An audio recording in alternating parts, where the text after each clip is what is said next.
और इस कोड को जब तक हटाएंगे नहीं तब तक उत्तर प्रदेश की स्थिति को ठीक करने में कठिनाई होगी।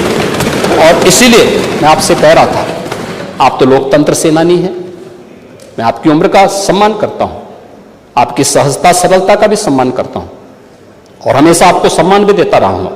इसलिए भी क्योंकि इस माननीय सदन के देश के सबसे बड़ी विधानसभा के स्पीकर के रूप में एक शानदार काम आपने किया। एक जनप्रतिनिधि के रूप में एक लंबे समय में संघर्षशील जीवन, एक सामान्य परिवार से उभर करके आप आगे बढ़े और इसलिए कभी कभी सही बात बोलने की हिम्मत भी कर पाते हैं। लेकिन आपने लोकतंत्र सेनानी कहा अपने आप को, मुझे बहुत अच्छा लगा। लेकिन जिस लोकतंत्र का गला घोंटने का काम कांग्रेस ने किया था, आज उसी के साथ आप मिलकर के क्या काम कर रहे हैं और क्या करते रहे, क्या करते रहे आप लोग। तो हमारे बजट पर, हमारी सप्लीमेंट्री डिमांड पर आपने उंगली उठाई। मैं पूछना चाहता हूं, मुझे आप लोगों की बातों पर पंचतंत्र की कथा याद आती है, आपने सुनी होगी। 4 ठग थे, एक किसान एक बकरी लेकर के जा रहा था, तो चारों ठगों ने कहा कि इस किसान से बकरी कैसे ली जाए। तो हो सकता है कि उनको थोड़ा लोक लाज रही हो, तो उन्होंने कहा चलो छीन तो नहीं सर पाएंगे, तो एक काम करते हैं, चारों अलग अलग जगह खड़े हो जाते हैं और अलग जगह खड़े होकर के हम लोग ये बोलें कि भाई ये कुत्ते का बच्चा कहां लेके जा रहा है।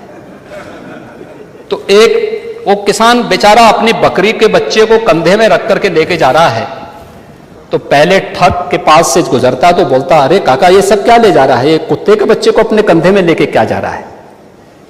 किसान बोलता, अरे धूर्त कहीं के, ये कुत्ते का बच्चा नहीं बकरी का बच्चा है। वो हंसते हुए चुप हो जाता है। आगे अगले चौराहे पे जाता दूसरा ठग, अरे काका ये तो कुत्ते का बच्चा आप कहां लेके जा रहे हैं। वो बोलता है, उसको भी डांटता, अरे पागल हो गए क्या, अरे कुत्ते का बच्चा नहीं बकरी का बच्चा है। अगले आगे बढ़ता है, फिर तीसरा ठग मिल जाता है, वह भी फिर यही बात उसको बोलता है।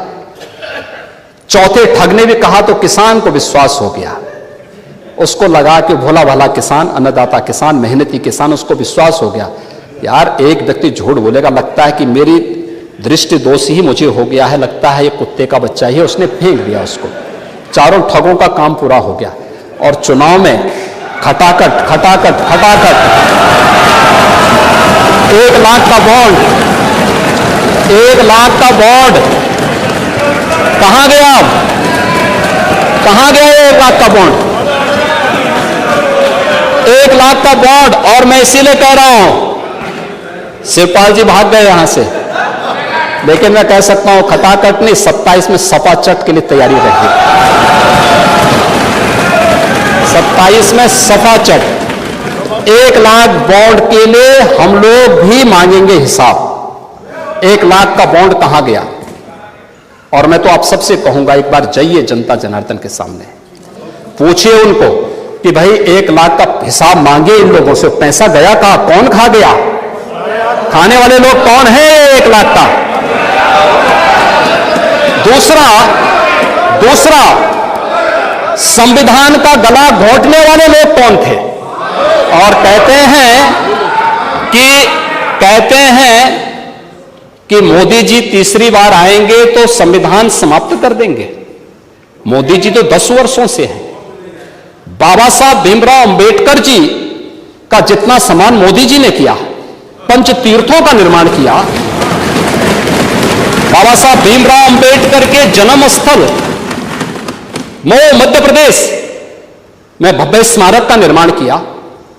बाबा साहब भीमराव अंबेडकर से जुड़े हुए, जहां उन्होंने अपने उच्च शिक्षा अर्जित की थी, इंग्लैंड की उस मकान को खरीद करके अनुसूचित जाति के बच्चों के लिए हायर एजुकेशन के लिए स्कॉलरशिप की व्यवस्था की और उसके लिए इंडिया हाउस के रूप में उसे स्थापित करके इसको बाबा साहब भीमराव अंबेडकर का एक स्मारक इंग्लैंड में भी बनवाया और स्कॉलरशिप की व्यवस्था की। ये मोदी जी के कारण हुआ। बाबा साहब भीमराव अंबेडकर ने अपना सार्वजनिक जीवन दिल्ली के अंदर जिस मकान में रह के किया था, उससे बाबा साहब भीमराव अंबेडकर का स्मारक बनाने का काम मोदी जी ने किया। बाबा साहब भीमराव अंबेडकर ने सामाजिक व्यवस्था के खिलाफ बौद्ध धर्म यानी दीक्षा जहां नागपुर में जिस स्थल पर ली थी उसे भव्य स्मारक बनाने का काम मोदी जी ने किया। बाबा साहब भीमराव अंबेडकर की चैत्य भूमि मुंबई को भव्य स्मारक के रूप में स्थापित करने का काम मोदी जी ने और भारतीय जनता पार्टी की महाराष्ट्र की सरकार ने किया। मोदी जी को आप यहां पे मोदी जी के बारे में गलत सूचनाएं देते रहे और बाबा साहब भीमराव अंबेडकर को हराने वाली कांग्रेस आज जनता को गुमराह करने में सफल हो गई है। वही पंचतंत्र की कथा मुझे याद आ गई। आरक्षण समाप्त कर देंगे। आरक्षण मैंने तो आपके सामने एक झलक प्रस्तुत की। आपके समय ओबीसी के जितने छात्रों की, समाजवादी पार्टी के समय जितने भी नियुक्तियां हुई हैं 27% भी उसमें आरक्षण नहीं मिला है। 27% भी किसी भी नौकरी को आप उठा करके देख लीजिए, मैं दावे के साथ कहता हूं 27% भी ओबीसी के छात्रों को नौकरी नहीं मिली। पिक एंड चूज होता था। क्या ये सच नहीं? आज जिस तहसीलों की आप बात कर रहे हैं यहां पर भतीजा और चाचा की एंड कंपनी वसूली के निकली थी और लेखपालों की तैनाती उस आधार पर हुई थी। आज तो नहीं है। आज तो हमने 5,500 लेखपालों की तैनाती दी है। एक भी जगह कोई उंगली नहीं उठा सकता, कोई नहीं उठा सकता। जब ये नौजवान जाएंगे एक ट्रांसपेरेंसी आएगी। आप अंत में बोल देना, पढ़िए आप उसके बाद बोल रहे। हाँ अब बोलेगा, मैं आपकी बात को सुनूंगा। लेकिन मैं केवल ये बोलना चाहता हूं कि आप लोग ये पंचतंत्र की कथा को क्यों दोहराने का काम कर रहे हैं? कभी फिर से पूरी नहीं होने वाली है। याद रखना, हमारी सरकार में मैंने लोक सेवा आयोग के आंकड़े आपको दिए हैं और मैं फिर दावा ठोक करके बोलता हूं 27% नहीं, हमारी सरकार में जो तैनाती हुई, नियुक्तियां हुई हैं, किसी भी पद पर हुई हैं, SC, ST, OBC कि अगर आप नियुक्तियों की बात करते हैं, मैं कहता हूं ये 50% नहीं 60% से अधिक नियुक्तियां प्रदेश के अंदर हुई हैं। 60% से अधिक नियुक्तियां हर एक स्तर पर हमने की हैं और ये सुनिश्चित किया है एक प्रदेश के किसी नौजवान के साथ धोखा नहीं होना चाहिए। धोखा कोई करेगा उसकी नौकरी को उसी दिन हम लोग लेने का काम करते हैं। जेल के अंदर पूरी निर्ममता के साथ उसको ठूसने में भी कोई कोताही नहीं बरतते। आपको बुलडोजर से डर लगता है, लेकिन ये निर्दोष के लिए नहीं है, उन्हीं अपराधियों के लिए है जो प्रदेश के नौजवानों के भविष्य के साथ खिलवाड़ करते हैं, जो प्रदेश के व्यापारी और बेटी की सुरक्षा में सेंध लगाने का काम करते हैं, जो प्रदेश के अंदर अराजकता पैदा करके सामान्य लोगों का जीना हराम करते हैं। मेरा दायित्व तो बनता, मैं यहां नौकरी करने नहीं आया हूं, कतई नहीं। मैं यहां पे इस बात के लिए आया हूं कि अगर वो करेगा तो भुगतेगा भी फिर, और इसीलिए मैं यहां पे आया हूं कि हम लोग उससे लड़ेंगे। ये लड़ाई हमारी सामान्य लड़ाई नहीं है, ये प्रतिष्ठा की लड़ाई भी नहीं है। मुझे प्रतिष्ठा प्राप्त करनी होती है तो मुझसे इससे ज्यादा प्रतिष्ठा अपने मठ में मिल जाती है, कोई आवश्यकता नहीं मेरे लिए। लेकिन इस प्रकार के गुमराह भरे तथ्यों को लेकर क्या बातें हैं आप लोग बोलते हैं, इस प्रकार के अनावश्यक बातों की तरफ आप ध्यान कर, आप इस प्रकार की चर्चाएं करते हैं। लेकिन मैं कहना चाहूंगा और अंत में मैं केवल एक ही बात कहना चाहूंगा, एक काट की हंडिया बार बार नहीं चढ़ने वाली है, तो उसका समय पूरा हो गया, पूरा हो गया है, अब नहीं चलने वाला है।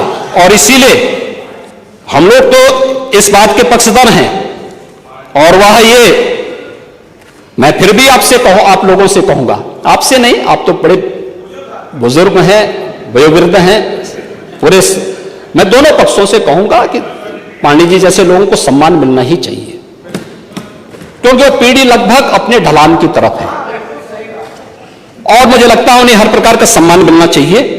लेकिन हम लोग जो भी योजना बनाते हैं यह धरती पर पांव रख करके बनाते हैं, व्यवहारिक जगत का। मैं आपकी बात को इसलिए सुन रहा था, मैंने एक भी बार आपको डिस्टर्ब इसलिए नहीं किया क्योंकि मैं जानता था कि आप जमीन पर रह करके सारी बातों को यहां व्यवहारिक स्तर पर बोलते हैं। और इसीलिए मैं कहूंगा कि एक पांव, जो अटल जी ने कहा था, एक पांव धरती पर रखकर ही बावन भगवान ने आकाश पाताल को जीता था।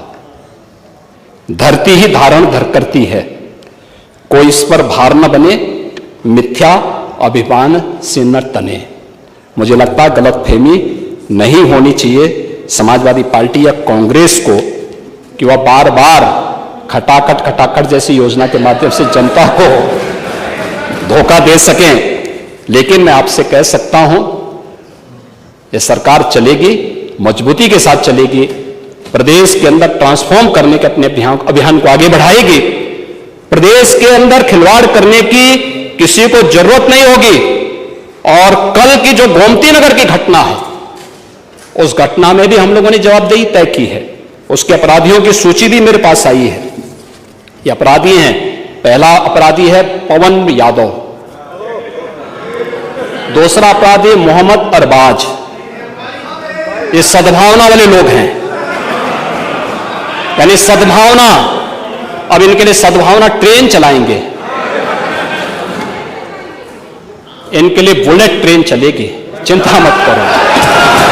और उस बुलेट ट्रेन की तैयारी की जा रही है। और इसीलिए महिला सुरक्षा हमारे लिए सर्वोच्च महत्व रखता है।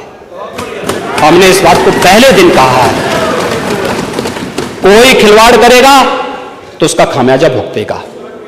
हम लोगों ने इस बारे में हम लोगों ने आश्वस्त किया, एक एक बेटी को, एक एक बहन को हम लोगों ने इस बात के लिए आश्वस्त किया है।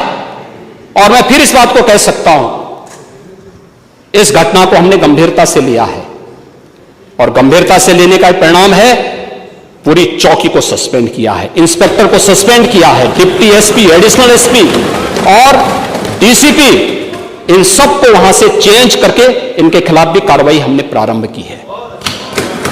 जो भी व्यक्ति प्रदेश के अंदर अराजकता और अव्यवस्था पैदा करने का प्रयास करेगा, मैं फिर कहूंगा, हम सबका सम्मान करेंगे, सबको सुरक्षा देंगे। लेकिन अगर किसी ने अव्यवस्था पैदा करने का प्रयास किया है तो फिर उसका भुक्तभोगी भी उसको बनना ही पड़ेगा। मैं यही आपसे भी कहूंगा कि आप अपने लोगों को भी इसके लिए तैयार करेंगे कि वे कानून का पालन करने की दिशा में आगे बढ़ेंगे, तो मुझे लगता है कि यह अच्छी दिशा में आगे बढ़ पाएगा। सप्लीमेंट्री डिमांड पर आपने अपने बातों को यहां पर रखा, माननीय सदन में हमारे दलीय नेताओं ने अपनी बातों को यहां पर रखा। मैं उन सब के प्रति आभारी हूं, माननीय सदन का भी आभारी हूं। बहुत सारी बातें आप लोगों ने कही हैं, हमने खन्ना जी को अधिकृत भी किया है इसके लिए कि भाई देखो खन्ना जी, आप वित्त मंत्री हैं और सदस्यों की बात को वित्तीय ढंग से थोड़ा सोच करके उसको आगे बढ़ा दीजिए। और मुझे लगता है कि होगा, अच्छी दिशा में आगे बढ़ेगा। लेकिन हमें चिंता इस बात की होती है कि सदस्यों के बारे में परसेप्शन गलत न जाए बाहर। मुझे लगता है कि इस चीज की भी हमें चिंता होती है। सत्ता पक्ष के विधायक अपने प्रस्ताव समय पे देते हैं तो उन्हें त्वरित आर्थिक विकास से पैसा मिला, और मुझे लगता है विपक्ष के सदस्यों को, खासतौर पर समाजवादी पार्टी के सदस्यों को इसकी फुर्सत नहीं होती कि विकास करा सकते हैं, क्योंकि वहां पे क्षेत्र के विकास के बजाय स्वयं के विकास में ज्यादा ध्यान रहता है, इसलिए वो ज्यादा प्रस्ताव दे नहीं पाते। तो